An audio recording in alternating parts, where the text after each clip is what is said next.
Saat 3'dür. Gedirik ayağına, ani bir qərarla. Qalmağa yerimiz də yoxdur. Ev sat danışmamışıq. Gedirik, ayağımız ağa başımız var. Ne olar, qısmət Allah. Ve bunu aldım. Çünkü alacağım. Ümit de Doritos. Söyle Müptela oldum aşktan seninle Kayboldum gözlerinde İkimizi de eledik, eşeği, her şeyimizi aldık. Evet, yastığımızın elinde.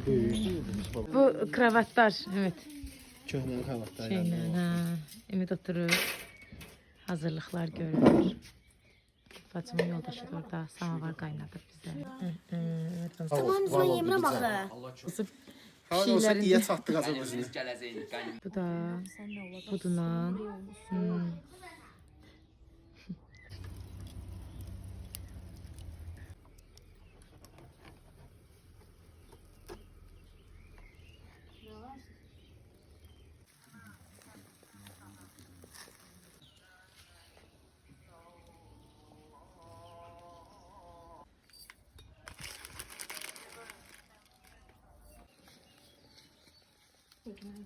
Mesela ben dişliyorum. Aferin sana.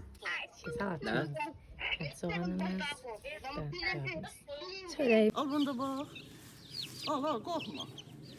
Görsən, heç nə eləmir. Soğanı. Bu nədir bibi? Şüit petruşka.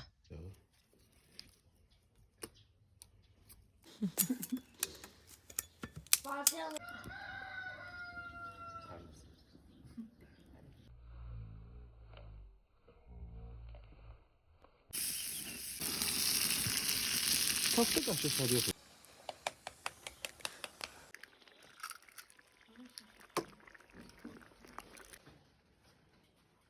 Oo, mənim qardaşlarım. Hanı qardaşlarım?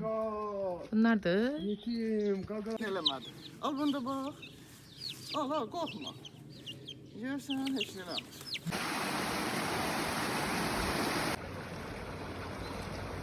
Biraz da sür. Pərpətönlü süzmə. Soğan. Bu neydi Mehmet? Narda can əti qovurması. Ayala. Bu acılı